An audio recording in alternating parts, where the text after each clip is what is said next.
Pozdravljeni. Proge Formule 1 se ne more kar tako prečkati, kot marsikdo izmed nas počne na navadnih cestah.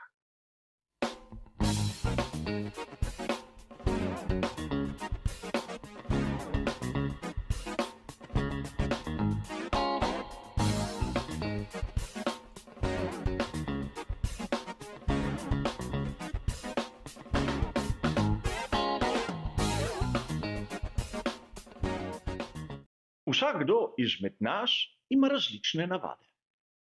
Nekateri prečkajo cesto samo na za to označenih prehodih. Drugi se ne toliko ubadajo s stalnimi oznakami, ampak se vseeno prepričajo, če prihaja kdo iz leve ali desne. Tretjih verjetno ne skrbi toliko lastna varnost in se poženejo z enega na drugi konec cestišča, brez da bi se prepričali, kakšno je stanje. A brez skrbi, ne bom ne polemiziral in še manj pa moraliziral. Dokler se takšni osebki ne znajdejo pred menoj, me enostavno za njih ne briga.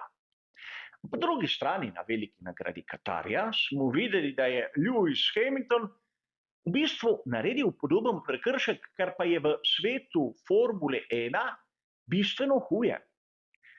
Namreč ni predvideno, da bi kdo, razen v izjemnih primerih, dobesedno prečkal proge.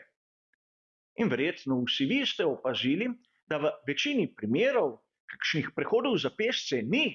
Če vidimo to talno označbo, je to izjemoma na uličnih dirkah kot neke vrste ostanek tistega, kar je čez preostali del leta navadna cesta, namenjena vsakodnevnemu prometu. A Lewis Hamilton po njegovem odstopu v prvem delu dirke se je enostavno prepričal, da ne prihaja nihče nasproti njemu, prečkal progo in odšel v garaže tovarniške ekipe Mercedesa. In zato je bil, po mojem osebnem videnju, primerno kaznovan. 50.000 evrov, od katerih mu bo treba plačati le polovico, če podobne napake ne bo storil v prihodnosti. A konec koncev je zanimivo, da so se pri FII odločili ponovno preučiti ta primer. Namreč potrebno je dati jasna in glasna navodila, česa se sme in česar ne.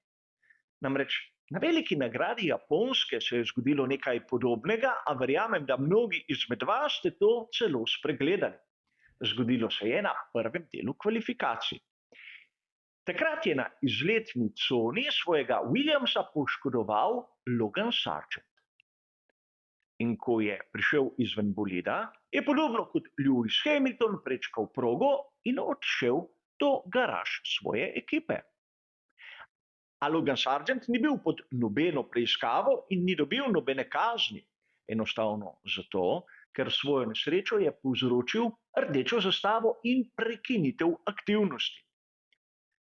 Njegov Williams se je raztreščil, praktično na štartno-ciljni ravnini. Vhod v bokse je bil za njim.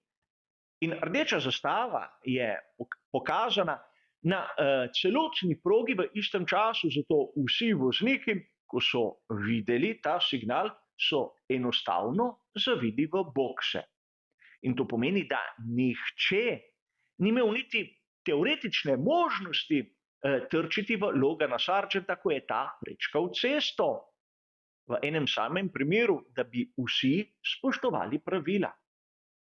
In tu se mi, navdušenci, moramo vrniti v preteklost, na tragično veliko nagrado Južne Afrike iz daljnega leta 1977.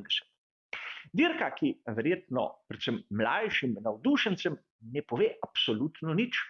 Ampak takrat se je zgodilo nekaj, zaradi česar bomo bolje razumeli, zakaj je tako pomembno, da vozniki, ampak tudi varnostni delavci ne prečkajo proge. Takrat se je zgodilo, da z bolidom Shadow je imel Renato Zorzi težave z črpalko za gorivo. Enostavno, črpalka je neprestano črpala gorivo in njegov bolid se je vnel.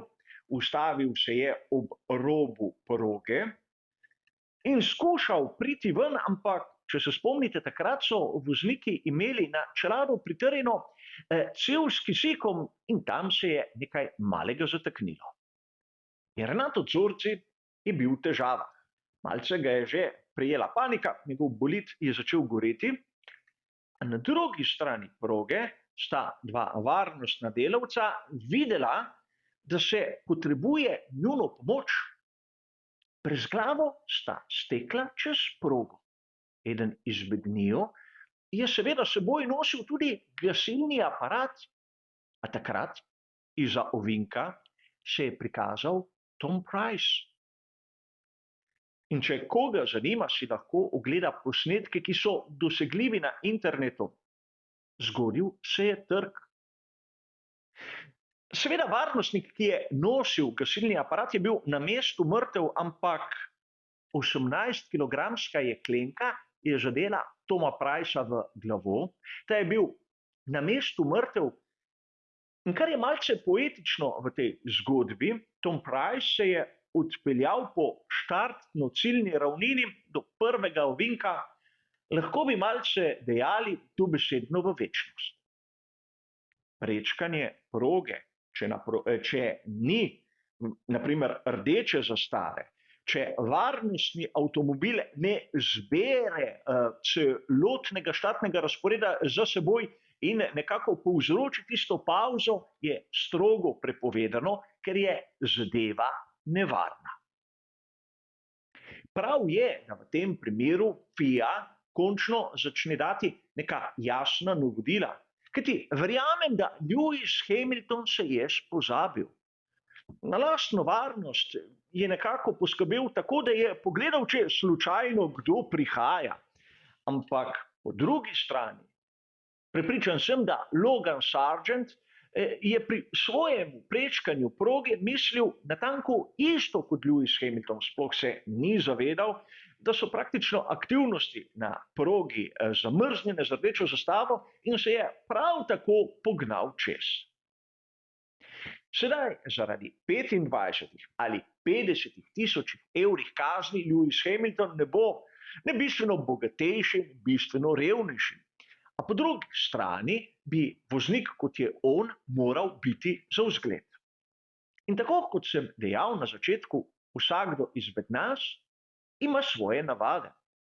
Nekateri spoštujejo pravila, drugi gledajo malce na svojo varnost, tretjih pa ne briga pravzaprav nič.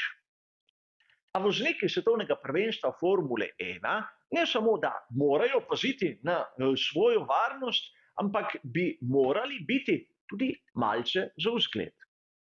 Zato je prav, da krovna organizacija, kot je FIA, ki pravzaprav skrbi tudi za našo vsakdanjo varnost v prometu, malce poseže v to zadevo in razčisti zadeve, tako kot bi morali storiti mogoče že pred nekaj desetletji.